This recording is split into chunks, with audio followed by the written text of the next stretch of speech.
Bismillahirrahmanirrahim. Bismillahirrahmanirrahim. Assalamualaikum warahmatullahi wabarakatuh.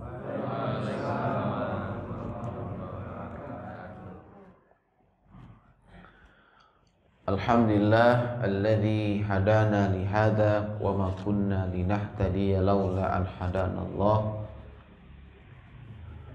Ashhadu an la ilaha illallah wahdahu la syarika lah wa ashhadu anna Muhammadan abduhu wa rasuluh la nabiyya ba'da. Allahumma salli wa sallim ala sayyidina Muhammadin wa ala alihi wa sahbihi ajma'in, amma ba'du. Faqala ta'ala fi kitabihil karim, a'udzu billahi minasy syaithanir rajim, falyahdharil ladzina yukhalifuna an amrihi an tusibahum fitnah aw yusibahum azabun alim. Bapak-bapak, ibu-ibu, jamaah Masjid Al-Muttaqin yang saya cintai karena Allah, kita sudah selayaknya bersyukur kepada Allah Subhanahu wa taala yang telah menciptakan kita dan mentakdirkan kita menjadi orang-orang yang beriman. Dialah juga Allah yang telah mencukupi segala kebutuhan kita. Dialah yang menyehatkan tubuh kita dan meringankan langkah kita untuk hadir di rumahnya ini. Ini sebuah nikmat yang sangat besar, karena tidak semua orang-orang beriman, tidak semua orang-orang Islam yang ada di sekitar masjid ini mendapatkan nikmat seperti yang kita rasakan hari ini. Mudah-mudahan keistiqomahan kita untuk memakmurkan masjid ini akan mendatangkan ridhonya Allah Subhanahu wa taala. Allah ridho kepada kita dan kita nanti di hari kiamat akan mendapatkan syafaat dari Nabi kita Muhammad SAW, karena kita menghidupkan sunnah-sunnahnya, yaitu sholat berjamaah di masjid dan disambung dengan iktikaf sambil thalabul ilmi. Hari ini kajiannya masih bab bil amri bil muhafazah ala sunnah, bab perintah menjaga sunnah dan adab-adabnya. Bagian hadis sekarang yang ke-8 ya. Bismillahirrahmanirrahim. An Jabir qala Rasulullah amara bilakil asabihi was-sahfati wa qala innakum la tadruna fi ayyatil barakah. Rawahu Muslim.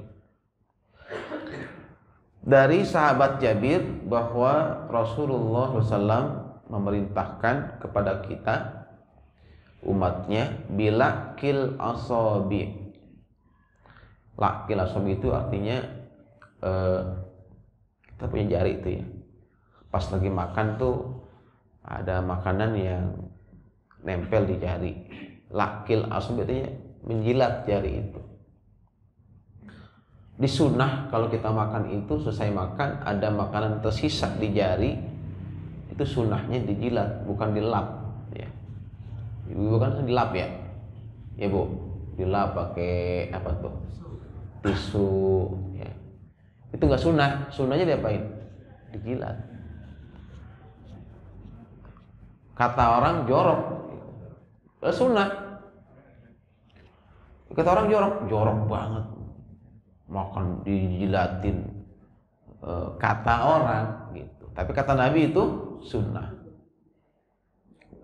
Ternyata dalam ilmu kedokteran itu telah diteliti di jari kita itu ya banyak sekali enzim-enzim yang kalau dihisap itu akan mempercepat proses pembusukan dalam makanan. Pencernaannya itu makanan itu akan cepat ya dicerna. dengan menghisap jari-jari itu. Luar biasa tuh. Makanya kalau makanan disentuh tangan cepat basi. Coba aja, gue punya nasi nih, ya, pegang ke tangan kita, apa aja, nasi kek, ayam kek, yang itu, yang ayam di gulai, coba ke tangan pegang, nggak lama basi dia. Ya, kenapa? Di tangan kita ini Allah ciptakan ada sebuah enzim, ya, yang mana enzim itu berfungsi akan mempercepat proses pencernaan dalam tubuh kita. Jadi di balik sunnah menjilat itu ternyata ada, ya, kebaikan buat kita, ada kesehatan buat kita. Wasohfati, dan juga sobat itu piring. Jadi kalau makanan tuh di piring atau di nampan tuh, kalau bisa tuh jangan sampai ada yang tersisa dimakan. Error jamaah tabligh itu, tahu jamaah tabligh? Kalau makan itu nggak ada yang sisa tuh Pak di nampan. Bersih banget tuh, nampan itu nggak tersisa, bersih betul. Saya pernah khuruj soalnya, saya pernah ikut khuruj orang jamaah tabligh tuh. 7 hari saya ngikut. Terus saya waktu itu masih kuliah, ya. Kuliah, saya kenal jamaah tabligh. Saya pengen tahu nih jamaah tabligh kayak gimana sih, ya, amalannya. Bagus ternyata. Jadi makannya nyunah, minumnya sunnah. Saya tahu tidur sunnah itu dari jamaah tabligh. Ya. Itu jamaah tabligh. Semuanya serba sunnah, sampai cara duduknya ketika makan tuh, ya ternyata ada caranya. Duduk makan itu lutut dinaikin, ya. Yang kanan kayaknya kagak sopan duduknya itu, padahal emang begitu. Kalau kita kan makan duduk bersila, ya. Mohon maaf nih, sunnah Nabi itu kalau duduk makan gimana? Gini nih. Maaf nih, contohin ya. Nih, begini nih. Tuh. Gitu. Jadi ini lutut iniin. Tuh, makan begini. Nabi begitu duduknya, posisi duduknya begini. Ini keteken nih lambung kita. Ternyata dengan begini, kita makan kalau begini cepat kenyang. Kenapa? Keteken ini lambung sama lutut. Tapi kalau begini, lambung kita kan buka. Jadi nasinya udah sepiring kenyang gitu. Begitu Pak, Masya Allah tuh. Ada hikmahnya ternyata. Duduknya aja tuh sampai kayak gitu. Luar biasa tuh. Masya Allah tuh, ya. Sampai diajarin, ya, sama mereka itu posisi jongkok ketika kencing itu ternyata juga ada caranya, ya. Luar biasa tuh. Hanya kita nggak boleh, karena ada tuh sekelompok orang, ya, tetangga sebelah tuh yang menyesatkan jamaah tabligh gitu, ya. Itu nggak boleh. Kenapa? Saya merasa mereka itu, ya, bagus kok ininya, program-programnya, ya, ngajak orang untuk ke masjid, ya kan, ngajak orang bukan sunnah gitu, cuma dengan cara yang berbeda, dengan cara beriktikaf. Ada yang 3 hari, ada yang 7 hari, seumur hidup 40 hari setiap tahun kayak gitu, ya. Ya. Nah, baik. Ini sunnah, ya. Jadi dalam makan itu ternyata disunnahkan menjilat jari, ya. Kalau makan berarti pakai jari atau pakai sendok? Jari. Ibu. Ya. Pakai jari, Bu. Nikmat banget pakai jari. Ya. Jadi Ibu hemat, ya. Hemat sendok gitu. Ya, Bu. Gitu, pakai jari. Tapi kalau makanan yang berkuah susah pakai jari. Bubur ayam bagaimana pakai jari? Nggak bisa. Ya enggak? Ya, jadi kita harus jangan sampai karena saking idealisnya makan bubur ayam, soto ayam pakai jari, dikobok-kobok tuh soto. Agak juga. lihat sikon lah gitu. Oh ya kalau makanannya itu ya bisa pakai jari kayak makan nasi Padang gitu ya. Orang kalau di Padang itu saya lihat tuh orang-orang Padang tuh makan nggak pakai sendok, ya pakai langsung aja, nikmat banget kayaknya itu. Betul Bu? Ya Bu, lagi lapar ya, gerimis gitu ya, makan nasinya anget, masya Allah. Pakai tangan, mertua lewat kita nggak tahu. Ya Allah. Waqala innakum la tadruna fi ayatil barakah.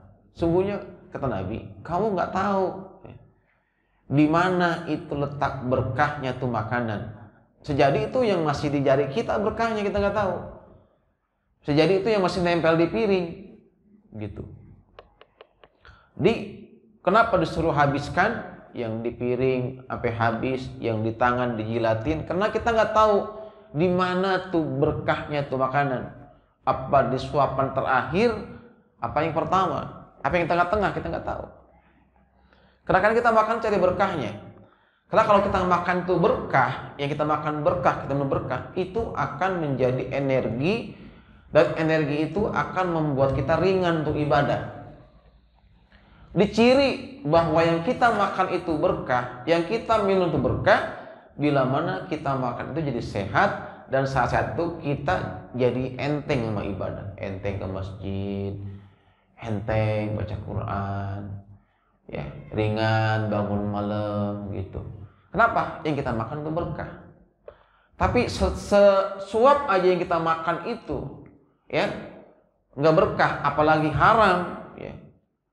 Masya Allah itu 40 hari 40 malam ibadah kita, doa kita nggak sampai ke langit, nggak bakal Allah terima kalau yang kita makan itu sumbernya dari yang haram tuh. Maka pastikan yang kita makan, yang kita minum setiap hari itu ya bersumber dari yang halal, ya. Nah, hari ini kita menyaksikan Bapak Ibu sekalian, orang berpikir, ya sekarang Pak Ustadz yang haram aja susah, apalagi yang halal. Begitu ya? Karena begitu orang mikirnya. Semenjak masa pandemi, ketika cari kerjaan susah, usaha pada tutup, usaha pada bangkrut, orang gelap mata cari uang. Sampai-sampai artis pun sampai jual diri, Ibu. Karena sepi job, ya artis kan kalau nggak ada job nggak dapet duit, ya kan? Karena nggak ada job, nggak ada acting, nggak ada iklan, dia nggak punya duit. Akhirnya karena nggak punya duit, sedangkan mereka tuh hidupnya kan glamor, tasnya pengen yang mahal, lipstiknya aja 5 juta, lipstik tuh 5 juta, ibu berapa? 50.000 aja udah bagus Bu ya, 100.000. Pakaiannya tuh nggak ada yang murah, ya, gaya hidupnya tinggi. Akhirnya apa? Karena mereka itu, ya, hidupnya, ya, dengan gaya tinggi, gengsinya tinggi, jual diri. Ada beberapa artis coba yang ketangkap basah lagi berzina di hotel. Kemarin viral tuh, siapa namanya? Cassandra. Ya, betul Bu, yang sering lihat sinetron tuh, namanya apa tuh Bu? Ikatan Cinta. Ikatan Cinta. Itu ada artis namanya Cassandra. Sebenarnya saya nggak pernah nonton, nggak pernah nonton, saya nggak pernah. Gitu nggak pernah nonton saya. Terus, tapi tahu saya. Sekedar tahu aja, karena kan di medsos banyak ya. Kadang saya buka tuh ya, saya ada Twitter, banyak tuh, ya. Informasi itu kan cepat banget viralnya. Twitter tuh kan cepet banget, ya. Update terus. Itu, ya. Itu yang ketahuan ibu-ibu, bapak, itu yang apes lah gitu, yang apes. Ya. Kalau kata ya teman saya yang dekat sama artis, 80% itu namanya artis Itu begitu. Ya. Artis itu hanya label gitu ya. Tapi di balik profesinya itu dia punya profesi ganda, yaitu pelacur. PSK. Ya, tarifnya macam-macam. Ada yang 30 juta, ada yang 80 juta juga ada. Udah mati orangnya, kecelakaan. Bu, mati kecelakaan di tol ya kan? Nah itu, ya 80 juta, ini kan buat kawin lagi, ya betul Pak? Buat nikah lagi dapat nggak perawan tuh? Dapat nggak? Dapat gitu, ya dapat. Ya masya Allah tuh, orang ngambil jalan pintas. Nauzubillah min zalik, kayak begitu. Ya.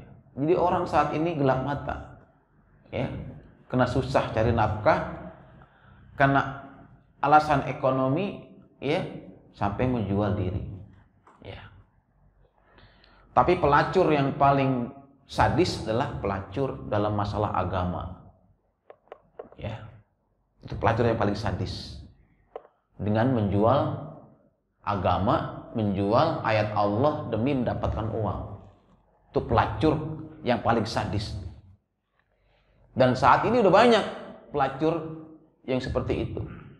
Ya, para apa namanya, yang mereka punya label ulama, label ya, kiai, tapi demi mendapatkan uang dari penguasa, ya, mendapatkan uang dari musuh-musuh Islam, dia jual ayat-ayat Allah, ya, sehingga dia berani menghalalkan yang haram, mengharamkan yang halal, dibalik-balik tuh, ya, itulah pelacur yang lebih berbahaya ketimbang pelacur yang tadi itu. Kalau Cassandra itu dosanya buat sendiri doang dia. Tapi kalau pelacur ya agama, ya, itu bahayanya bisa efeknya, pengaruhnya bisa ke banyak orang akibat ulahnya itu. Ya. Nah ini Pak, hari ini hati-hati, makanya kita ya jangan sampai ya kita terpengaruh ya dengan ya para ulama-ulama ya, ulama durhaka yang saat ini sangat banyak di negeri kita. Nah, jamaah semuliakan, kemudian dalam riwayat yang lain, idza waqa'at luqmatu ahadi falyumit ma kana biha min adan wal yakulha wala yada'ha lisyayatin wala yamsah yadahu bil mindili hatta yal'aka asabi'ahu fa innahu ladri bi ayyi ta'amihi al barakah. Kata Nabi ini, apabila jatuh makanan kalian, jatuh lagi kita makan, jatuh. Kalau kata orang-orang kampung tuh, kalau kita lagi makan jatuh, ada yang apa katanya? Ada yang kepengen? Ya Bu ya, Bu, pernah nggak tuh lagi makan jatuh? Ayam goreng, ya, Kentucky kita lagi makan tuh jatuh, ya, misalkan. Falyakhuzha, kata Nabi, ambil, pungut itu, udah jatuh nih, ambil. Falyumit maka nabiha min azan, bersihin yang ada kotorannya, jatuh nih, yang ada kotorannya bersihin, kena tanah, lepas bersihin. Wal yakulha, makan itu, yang jatuh itu, yang udah dibersihin, makan lagi. Wala yadaha lisayatin, jangan biarkan itu untuk setan. Tuh. Ini Bu, ya, hadis Nabi memang kadang-kadang bertentangan dengan akal kita. Ya Allah, segitunya Pak Ustadz, makanan jatuh diambil juga. Nah, kita malu amat gitu. Kalau di tempat pesta gitu jatuh ya. Jatuh kita ambil gitu ya Allah. Malu amat gitu rasanya gitu ya. Ya, mentang-mentang lagi lapar ya, jatuh dipungut gitu. Kalau makanannya itu ya bisa dibersihin, gampang dibersihin, ambil. Contoh jeruk kita makan, jatuh, kan ada kulitnya, ya kan? Dia nggak langsung kena tanah, ya kan? Ambil, kita ambil, ya. Jangan dibiarkan, gitu, ya. Kita lagi makan, gitu. Tapi kalau yang jatuhnya itu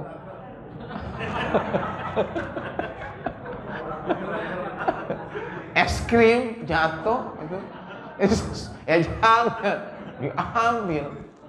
Lihat-lihat dulu jatuhnya apa, gitu.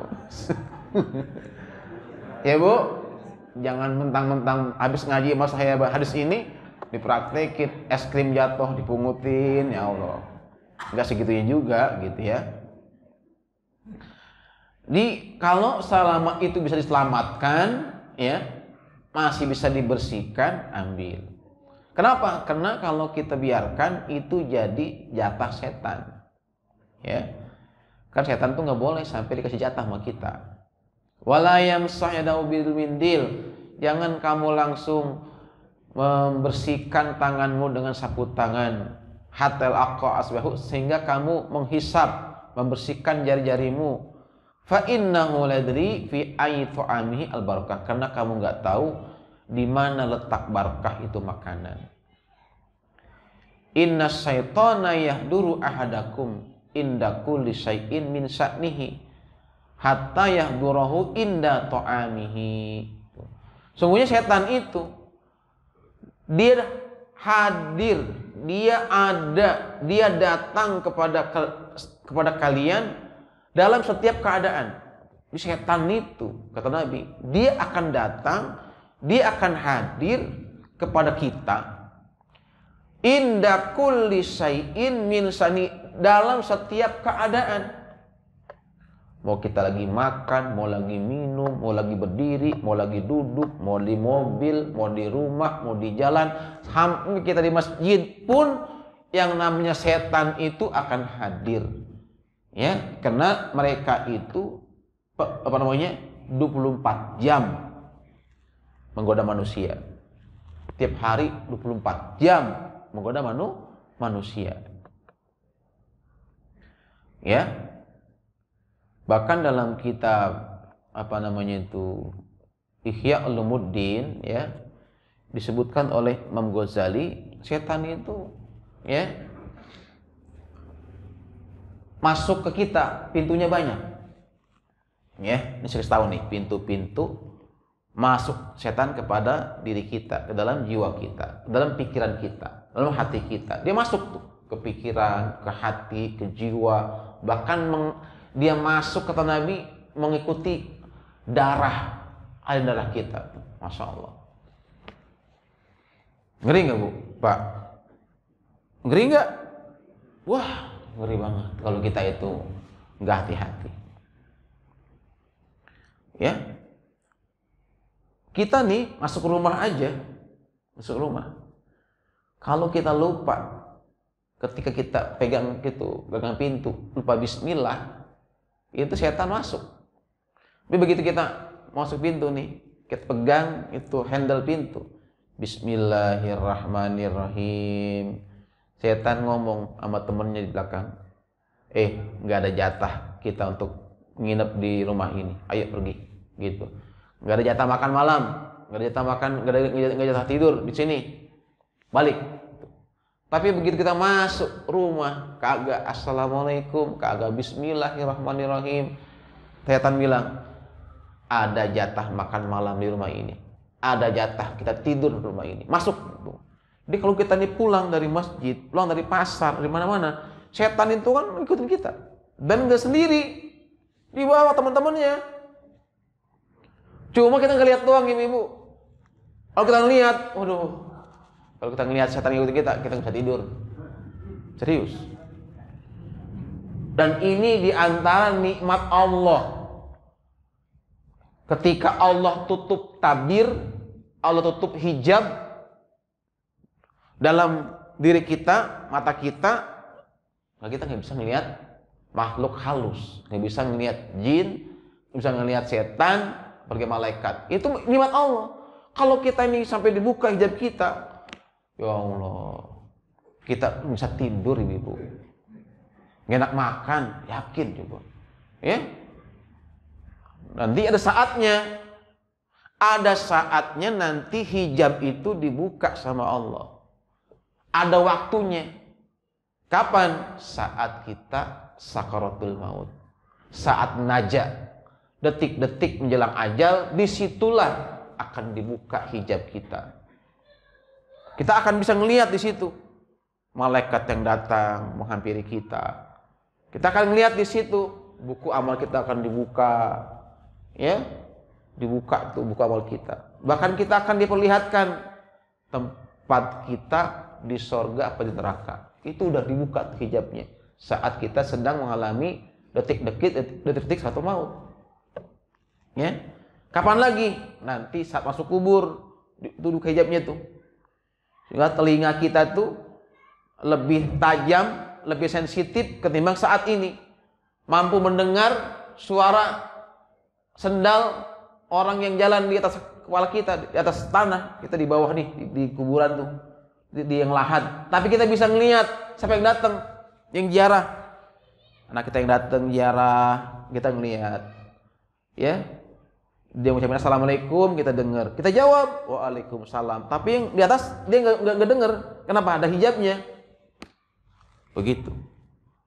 Ya, jadi saat ini kita masih saat ini. Itu ditutup hijab kita, itu nikmat dari Allah. Nanti ada saatnya akan dibuka, ya. Dan dibuka seluruh hijab itu nanti di hari kiamat, ya. Semua akan dibuka hijab kita, ya. Saat ini masih ditutup sama Allah. Nah, jadi kata Nabi, inna syaitona yahduru ahadakum inda kulli syai'in min sa'nihi. Sungguhnya setan itu datang kepada kalian dalam setiap keadaan. Nah, Imam Ghazali menjelaskan setan datang sama kita lewat pintu. Ada pintu-pintunya. Maka supaya nggak masuk pintu itu mesti kita kunci.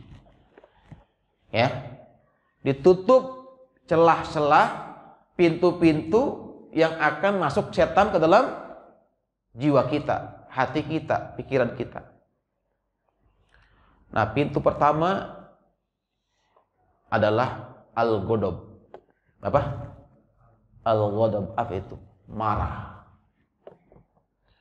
Makanya Nabi kita ngelarang marah. Ya, kenapa dilarang kita marah? Pertama, orang yang gampang marah cepat mati. Serius. Ibu kalau pengen panjang umur, jangan gampang marah. Bapak pengen panjang umur, pengen sehat, jangan gampang marah. Orang kalau marah-marah tiap hari, umurnya pendek. Cepat mati. Ketimbang orang yang banyak tersenyum, banyak lapang dada, menahan marah, itu umurnya lebih panjang. Ya. Karena orang kalau marah itu, darahnya naik. Ya.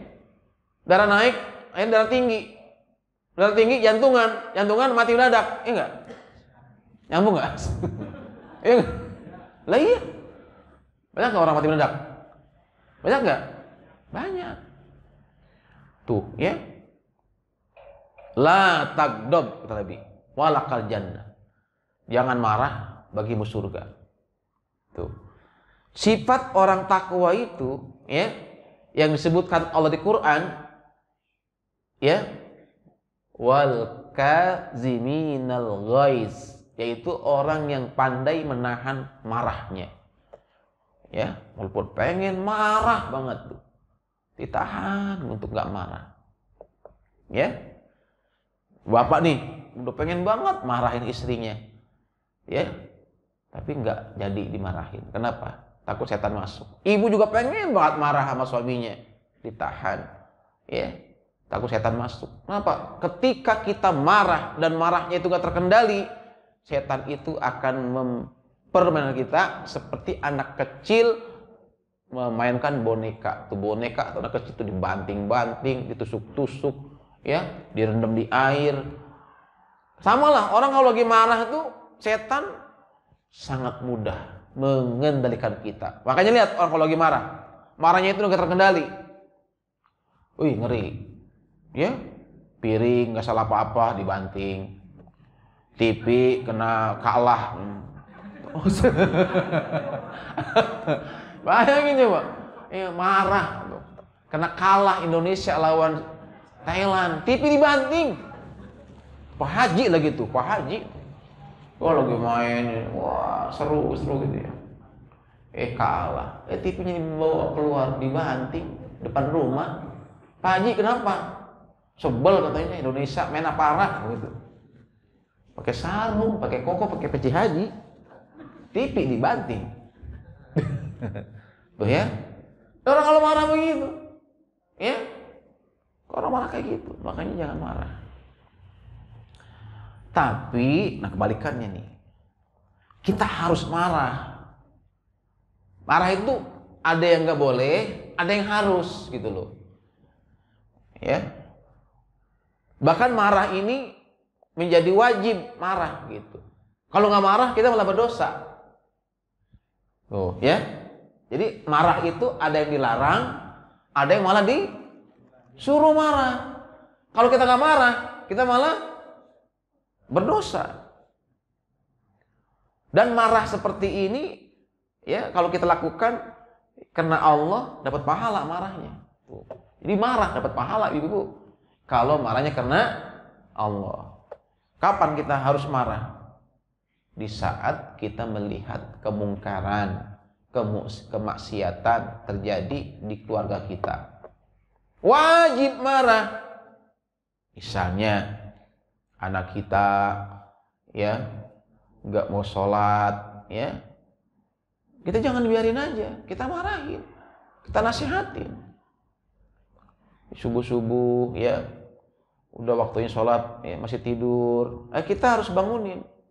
Nggak mau bangun juga, kita marahin. Kalau kita nggak marah, berat nanti di hari kiamat, berat hisabnya. Karena Allah perintahkan, wa'mur ahlaka bis-sholati wastabir 'alaiha. Perintahkan keluargamu, anakmu, istrimu untuk sholat dan bersabarlah kalian dalam melaksanakan perintah itu. Karena ternyata nggak mudah hari ini menyuruh anak sholat, betul Pak? Nggak mudah ngajak anak kita ke masjid, nggak mudah. Ya, kenapa? Karena anak kita hari ini, generasi kita sekarang ini, milenial sekarang ini sudah sudah dikendalikan oleh media informasi, oleh medsos, diracuni oleh medsos, dibelenggu oleh handphone, dikuasai oleh handphone si setan gepeng itu. Setan gepeng namanya. Iya, ya Bu. Anak kita kalau udah main handphone lupa waktu, betul. Sampai lupa makan, lupa sholat, main game, lupa waktu.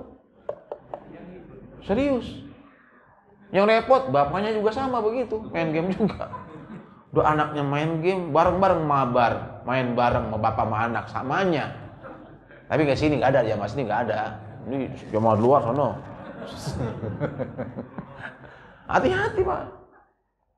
Marah ketika anak kita nih, maaf, kita punya anak perempuan, ya, kemudian dia membawa laki-laki yang bukan mahram ke rumah.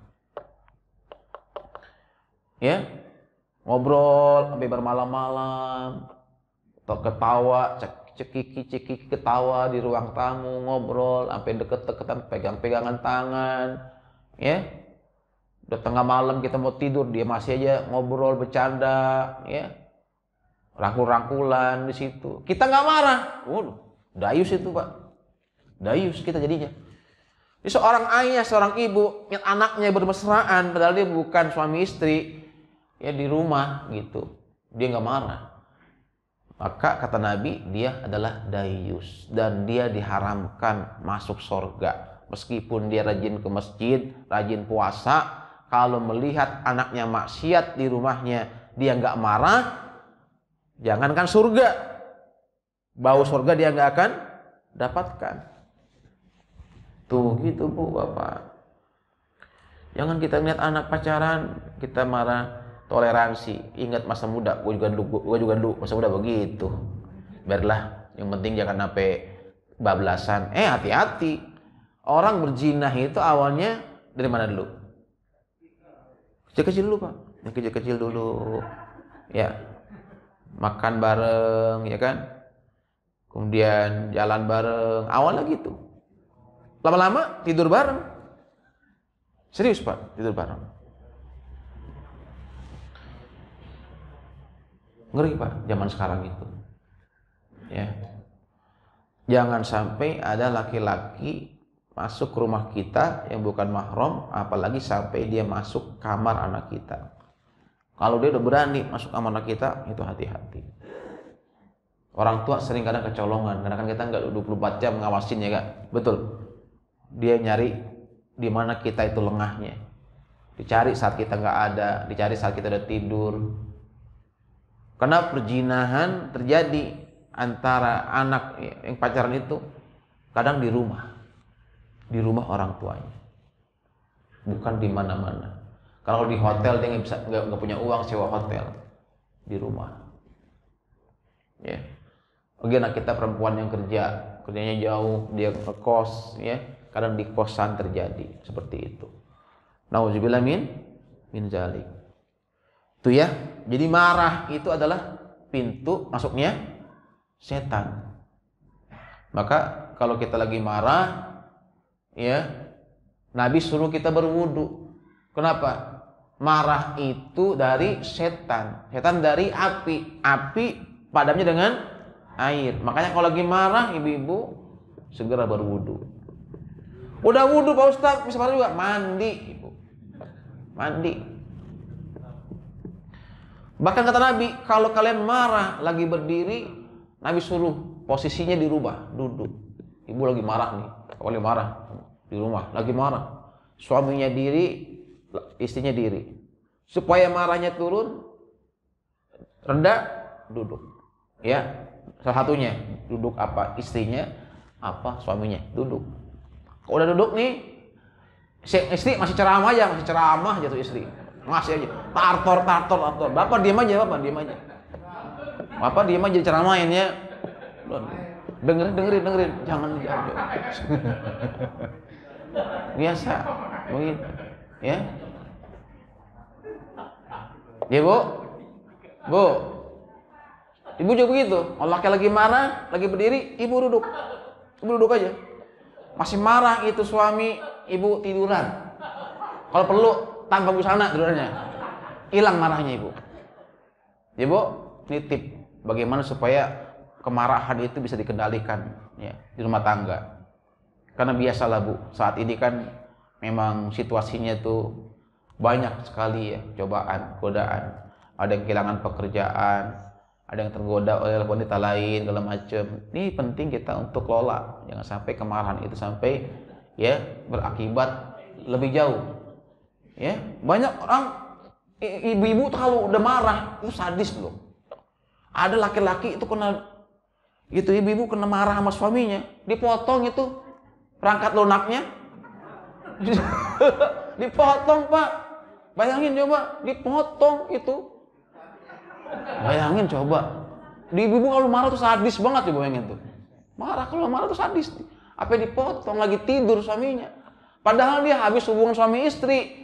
Suaminya ketiduran, dipotong itu barangnya, bayangin coba. Kalau lagi marah tuh. Nekat itu ibu kalau lagi marah. Ibu. Masya Allah. Hati-hati sekarang tuh banyak kayak begitu, ya. Nyesel ujung-ujungnya. Iya, nyesel. Ya. Kedua, nih, pintu marah itu, pintu masuk tentu adalah kenyang. Kita kalau kenyang itu setan nggak bakal masuk. Makanya Nabi suruh kita banyak puasa, Senin Kamis puasa. Terus kalau makan nggak boleh terlalu kenyang, karena ternyata dengan kenyang meskipun dari yang halal, orang kalau kenyang itu gampang sekali setan masuk ke dalam diri kita. Ya, makanya makanlah ketika lapar, berhentilah sebelum kenyang. Coba kalau kita kenyangan makan, Pak, gimana kenyangan? Nyender aja. Lama-lama tidur. Bablas. Betul nggak? Iya. Kenyang itu termasuk ya pintu masuknya setan. Ya. Kemudian bisa belum nih? Hah? Lanjut ya. Iya. Kedua kenyang ya, pertama marah, kedua kenyang. Jadi kalau kita makan, anjurannya makanlah ketika lapar, berhentilah sebelum kenyang. Kita kan kagak ya. Makan ya, kalau belum kenyang belum berhenti. Ayo jadi makan gitu ya. Habis makan ngopi, ngemil lagi ya. Pisang goreng, masak ya.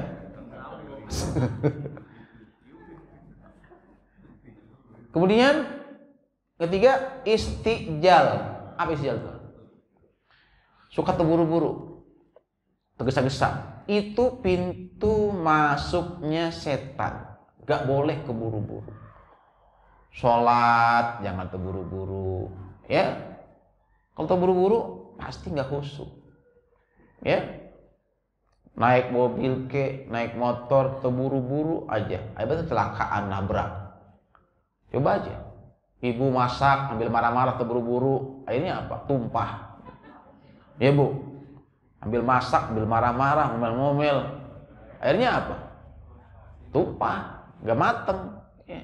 Gosong. Karena kata Nabi, al-ajalatu minasyaiton wat ta'anni minallahi ta'ala. Itu hadisnya. Tergesa-gesa itu dari setan sumbernya. Sedangkan tenang gitu, tenang aja, ya. Tenang itu dari Allah. Orang beriman itu bawaannya tenang, meskipun lagi kondisi lagi kacau, kondisi lagi lagi kredit, ya tenang. Kalau ibu-ibu kan, mohon maaf ya, ibu-ibu kan kadang nggak tenang orangnya. Ya wajar kalau ibu bapak lagi nyopir, coba kita lagi nyopir nih, kita kan tenang aja tuh. Yang repot siapa coba? Siapa yang repot? Yang itu yang suka ngoceh siapa tuh kalau lagi nyopir? Bapaknya apa ibunya? Maknya, sampingnya. Pak, orang kesenggol nih. Pak itu, aduh dikit lagi kesenggol mobil orang. Jadi yang repot ibu. Kita kan udah tahu ukuran tuh mobil, udah tahu ukuran, kita udah feeling kita enggak bakal nyenggol gitu kan. Tapi yang repot ibu. Ya. Betul Bu? Bu? Iya, kadang-kadang pakai astagfirullahaladzim, Abi, ya Allah, gitu. Padahal nggak apa-apa, enggak. Biasa aja, kita mah biasa aja ya. Biasa aja. Gitu.